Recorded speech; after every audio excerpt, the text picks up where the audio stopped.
Milí diváci, vítam vás pri obrazovkách televízie Noe. Sme radi, že ste opäť s nami.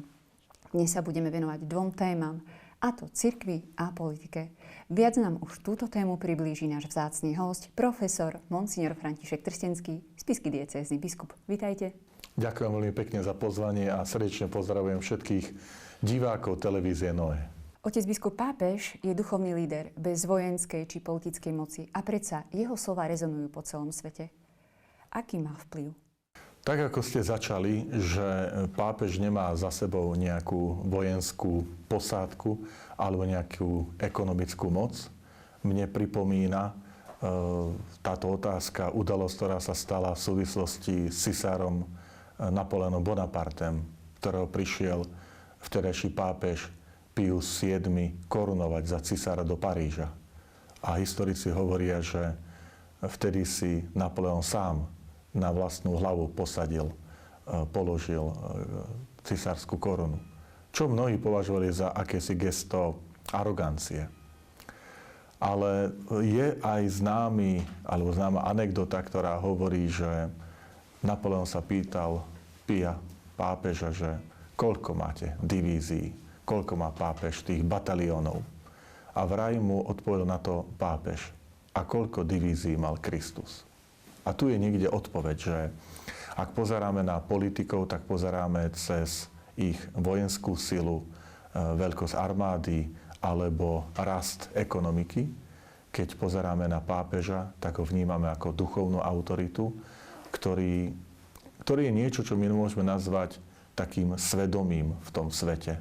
Svedomím, ktoré upozorňuje, že sú tu hodnoty, ktoré sa nemerajú silou ekonomiky, hospodárstva alebo vojny, ale sú tu isté morálne princípy, na ktorých každá spoločnosť potrebuje stáť, lebo potom to všetko ostatné sa môže zneužiť alebo použiť nesprávnym spôsobom. A preto je potrebný hlas pápeža, pretože on nevychádza práve z týchto ekonomických ukazovateľov, ale vychádza z evanjelia.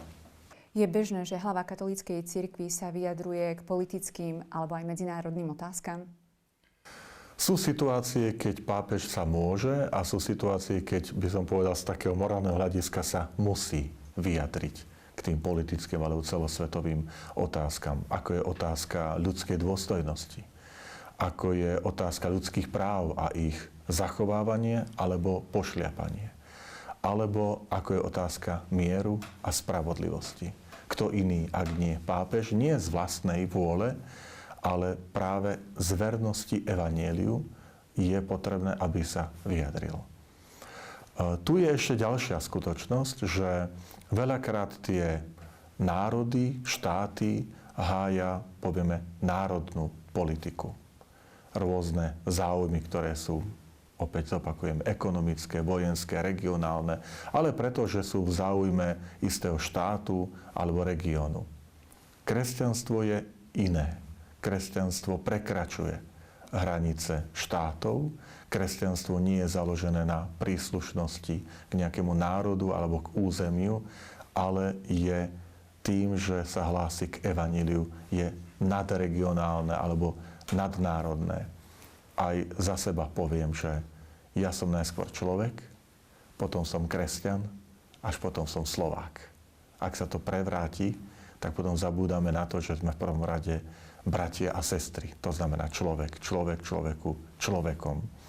Pápež František často hovoril, že sme všetci bratia. Je známa tá jeho encyklika, ktorá dala aj taký názov, že sme fratelli tutti.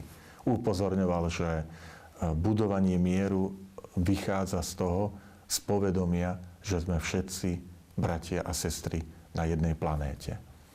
Ak sa uchýlime ku konfliktom, ku hľadaniu nepriateľa, tak takto sa nebuduje bratstvo, ale konflikt. Takže tu je aj tá odpoveď, že áno, pápež je aj hlasom evanjelia, ktorý práve upozorňuje na tieto hodnoty, ktoré sú viac, ktoré prekračujú len nejaké národné alebo štátne záujmy.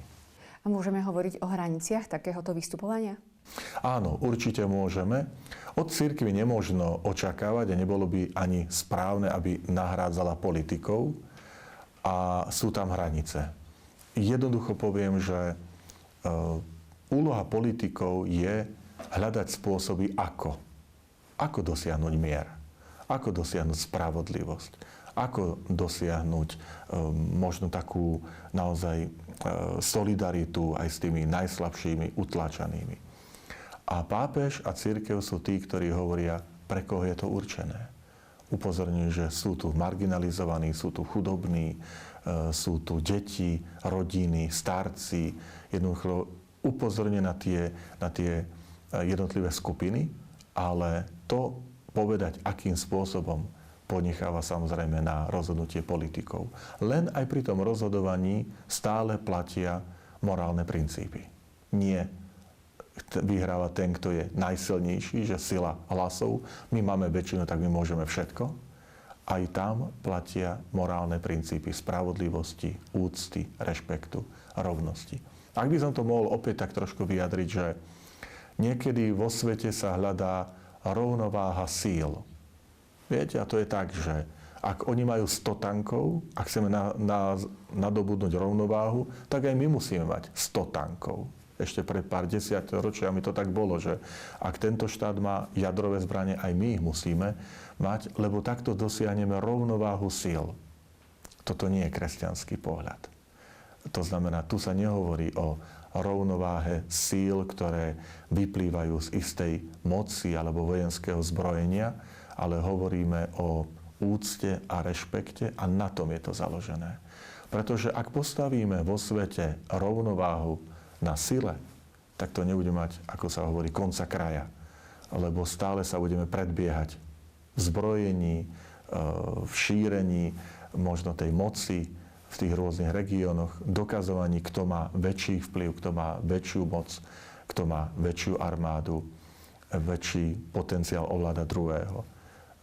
Cirkev je tu preto, aby ukazovala práve na tie morálne princípy, ktoré nevychádzajú z tejto logiky rovnováhy síl, ale z logiky priateľstva alebo toho bratstva celosvetového, z logiky solidarity, z logiky rešpektu a úcty jeden k druhému. Ako vnímať kritické vyjadrenia Donalda Trumpa voči pápežovi s apelmi na mier či medzinárodnú politiku? V tomto kontexte zaznievajú tak veľmi urážlivo. Totiž cirkev víta, a môžeme to urobiť aj navzájom, ak ten druhý použije možno aj náboženský slovník, ale preto, aby vyjadril úctu, rešpekt. Niekedy sa stane, že pápež cituje nejakú vetu z Koránu. Nie preto, aby znesvetil, ale preto, aby vyjadril úctu, že sú tu isté hodnoty, princípy, ktoré aj katolícka cirkev si ctí. Niekedy príde politik do prostredia cirkvi a použije citát Biblie. Ale preto, aby ukázal, že rešpektuje hodnoty, ktoré katolícka cirkev vyznáva, alebo použije nejaký citát, výrok pápeža. To je v poriadku navzájom. Aj pápež môže citovať svetových politikov v minulosti alebo v súčasnosti, keď to je s úctou a rešpektom. Problém nastáva, keď to používanie tej reči a agresie alebo toho slovníka je práve naplnený tou agresiou. Preto poviem tak veľmi zjednodušene, že slová, ktoré zazneli v tej atmosfére, že mne môže ďakovať pápež, že sa stal pápežom, povie prezident, pri najmenšom sú úsmevné, ak by som bol tak úplne zdvorilý.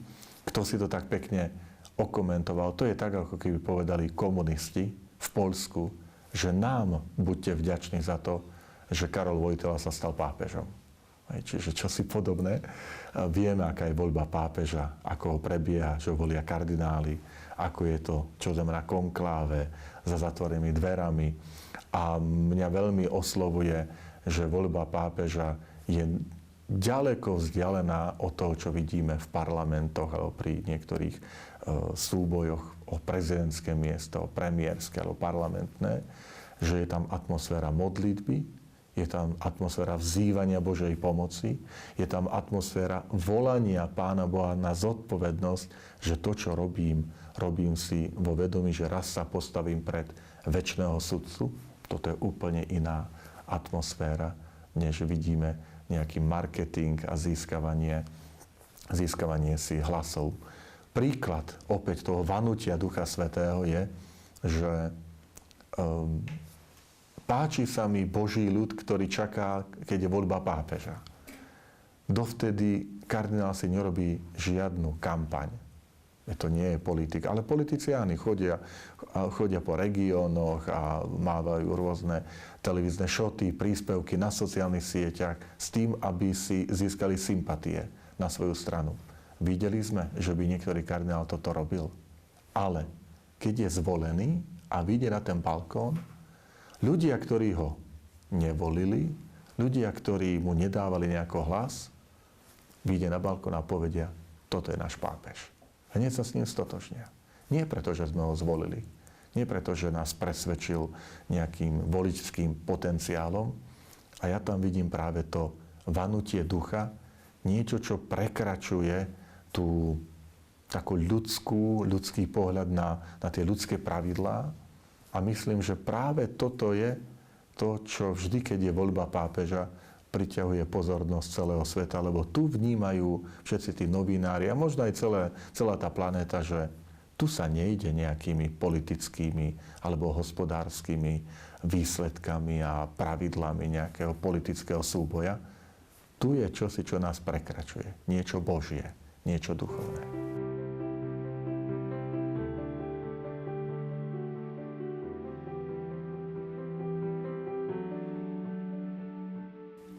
V situáciách, kde sa stretáva politický záujem a cirkev, vzniká napätie. Kde hľadať pravdu v takýchto situáciách? Pre nás je pravda v evanjeliu, ako zjavená Božia pravda. A evanjelium má veľký dar, lebo je tým posolstvom, ktoré prekračuje hranice, ktoré oslovuje každého človeka. Evanjelium rovnako zaznieva v Afrike, ako je v Európe, ako je v Latinskej Amerike, po celom svete. Je to isté evanjelium. Nie iné pre ľudí inej pleti, inej rasy, alebo iného môžeme povedať aj vierovyznania, náboženstva. Stále sa rovnako prihovára. V tom je jeho sila. Evanjelium má silu v sebe samom. Netreba ho novelizovať, netreba ho opravovať. Má stále platnosť. Takže tu sú tie princípy, ktoré potom aj cirkev a pápež ponúkajú, nie nútia, ale ponúkajú ako hodnoty, na ktorých sa dá stavať spolupráca, ale možno aj to riešenie konfliktov a napätí, pretože aj na to nám dáva evanjelium odpoveď. A to je odpustenie, to je urobenie gesta voči tomu druhému, ktoré nemusí robiť vždy ten ponížený, ale práve ten nadriadený môže urobiť gesto toho prvého kroku, lebo tým sa ukazuje aj veľkosť toho človeka. Úsilie o mier patrí medzi základné témy kresťanského posolstva. Aké miesto má v poslaní cirkvi a ako sa vzťahuje k reálnej politike? Vychádzame z dôstojnosti ľudskej osoby. V Božom slove máme napísané, že Boh stvoril človeka na svoj obraz. A to my hovoríme, že každého, bez rozdielu. Ak je to tak, ak odtiaľto vychádzam a je to tak, z tejto základnej pravdy, tak potom každá ľudská osoba si zaslúži žiť v pokoji, pracovať, úctu, zarábať svojou prácou na chlieb, že zaslúži si spravodlivý prístup, pravdivý prístup, lebo každý sme stvorení na Boží obraz. Niekedy mám dojem, že by nám len stačilo viac si pripomínať a modliť sa úplne tú základnú modlitbu, ktorou je Otče náš. Lebo v nej si hovoríme Otče. Ak Boha oslovujeme Otče, tak to znamená, že my navzájom sme bratmi a sestrami, lebo sme deťmi nebeského Otca.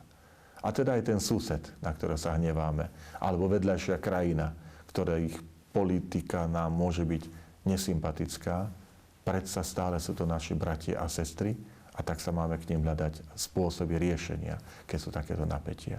A potom je tam to dôležité slovíčko, že Otče náš. To znamená, Boh sa nedá sprivatizovať. Ani pravda sa nedá sprivatizovať. Preto sa vrátim aj k tej predchádzajúcej otázke, že ak niektorý politik, prezident a tak ďalej sa snaží si sprivatizovať názor a pravdu, názor môže mať, ale sprivatizovanie pravdy nie je. My sme poslaní a pozvaní nie pravdu tvoriť, ale pravdu spoznávať a objavovať. A to je veľký rozdiel. V mediálnom priestore sa objavujú rôzne gestá politikov. Kde je tá hranica úcty a už neúcty týchto gest? Ja si spomínam pred niekoľkými rokmi, keď bol ten teroristický útok v Paríži na istú redakciu a potom boli tie trička s názvom Je suis Charlie Hebdo. A bolo to vyjadrenie istej solidarity, úcty.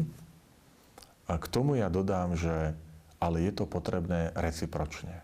Páči sa mi vyjadrenie postoj jeruzalemského kardinála, patriarchu Pier Battistu Pizzaballu, keď boli tie obrázky, ako izraelský vojak ničí kresťanský kríž. A on sa ozval, že toto je neúcta. Tak ako ja by som si nikdy nedovolil znesvetiť symbol iného náboženstva, pretože je to pre istú skupinu posvetné, tak to môžeme žiadať aj pre nás. A mne sa potom ale zase páčilo, keď mnohí, aj izraelskí politici, prezident a tak ďalej povedal, toto už je cez čiaru, lebo to je zneváženie druhého. A teda na vašu otázku, že kde sú tie hranice, ako je to? Že áno, môžeme používať symboly druhého náboženstva, pokiaľ sú vyjadrením našej úcty, obdivu a rešpektu. Ak sa stávajú nástrojom poníženia, posmechu, tak to je neprípustné. Preto sa vrátim k mojej odpovedi, keď som hovoril, že môže aj príslušník iného náboženstva ako kresťanského citovať Bibliu, veď to je kresťanská Biblia. Môže, keď je inšpirovaný tou myšlienkou, keď ukáže na veľkosť. Tak ako aj my môžeme byť inšpirovaní alebo pozbudení myšlienkami hinduizmu, buddhizmu. Lebo už aj koncil hovorí, že Boh rozsial tie pravdy, zrnká, múdrosti a pravdy aj v iných náboženstvách. A my ich môžeme odtiaľ zbierať a ukázať na tú krásu. Ale tam, kde sa stráca rešpekt a úcta, ak to robím ako nástroj poníženia, pokorenia, tak to je neprípustné. Opäť spomeniem pápeža Františka, ktorý, myslím na nejakej, keď sa vracal zo zahraničnej cesty, tak sa pýtali práve na túto úctu k náboženstvu, k náboženským prejavom. A on tak použil úplne taký jednoduchý príklad, ktorý mi zostal v pamäti. Ak urážaš, alebo niekto uráža moju matku a moja matka je posvetná pre to dieťa, je výnimočná, jedinečná, je to moja mama, ktorá mi dala život, tak sa nečuduj, že ja ako dieťa tú matku budem brániť, lebo ju urážaš, ponižuješ. Niekto povie, ale však ja porušujem len matku, ja neurážam teba, ale tá matka mi dala život. A čo si podobné môžeme hovoriť o náboženstve? Ak náboženstvo je pre mňa posvetné a s tým aj symboly, ktoré sa stotožňujú s tým mojim vyznaním, hodnotami, ktoré vyznávam a ktoré neponižujú toho druhého, a ak niekto ich na nich zaútočí, tak mám právo sa brániť. Dokonca je to niečo tak posvetné, kde tá reakcia je celkom prirodzená, že sa cítim ponížený alebo zranený a mám právo, dokonca za mňa hovorím aj povinnosť, na to poukázať. Pápež opakovane hovorí o túžbe navštíviť americký kontinent. Myslíte si, že je to práve teraz vhodné? Nechám to na jeho poradcov. Verím, že má dobrých poradcov. Ale chcem ukázať jeden rozdiel, že častokrát pápež prichádza do nejakej krajiny a my tú cestu nazývame apoštolská cesta. Nenazveme ju návšteva politika, ale návšteva pápeža je apoštolskou cestou. To je veľmi dôležité, pretože on vychádza z toho, čo Ježiš povedal Petrovi, keď mu povedal: Peter, ty keď sa raz obrátiš, tak potom choď a utvrdzuj mojich bratov vo viere. Toto je poslanie pápeža. Takže častokrát, keď pápež prichádza na nejaký kontinent, dokonca aj do moslimského prostredia, alebo teda iných vierovyznaní, tak vždy je tam nejaká skupina, komunita veriacich, ku ktorým on prichádza ako hlava katolíckej cirkvi. Ale áno, ak prichádza aj do krajín, ktoré nie sú kresťanské, tak prichádza, poviem, ako posol mieru, ako posol dialógu, úcty, a to je dnes veľmi dôležité. Ja vnímam práve pápeža Leva XIV. Ako pápeža pokoja, ako pápeža, ktorého pravdepodobne tá hlavná misia bude byť tým, ktorý bude klásť apel na mier, na pokoj, na hľadanie spravodlivé riešenie utíšenia a vyriešenia konfliktov. Kedy pápež zavíta do Spojených štátov, do svojej rodnej vlasti, uvidíme. Ale myslím, že je dostatočne múdry na to, aby našiel ten správny čas, keď to bude naozaj požehnaním. Je to tak, ako aj v našich medziľudských vzťahoch, že sú isté situácie, keď si človek povie, trošku počkám, keď sa situácia vyjasní, upokojí, lebo vtedy to prinesie požehnanie. Niekedy aj my sa učíme trpezlivosti a takej múdrosti, že kedy je čas mlčať a kedy je čas hovoriť. A ja to tak trošku parafrázujem. Kedy je čas cestovať a kedy je čas zostať doma. Otec biskup, chutila vám káva? Ja sa priznám, že dávam si pozor, aby som pil len toľko, aby som potom mohol mať pokojný spánok. Takže trošku s mierou, aby potom noc bola pokojná. Viete, že denne sa vypijú až 2 miliardy kávy? Počujem to prvýkrát, obdiv, u mňa to isté toľko nebude. Tak a je tu náš záver. Ja ďakujem za návštevu štúdiu nášmu milému hosťovi, biskupovi Františkovi Trstenskému. Ďakujem veľmi pekne za pozvanie. A na vás, milí diváci, sa tešíme opäť o 2 týždne. Dovidenia.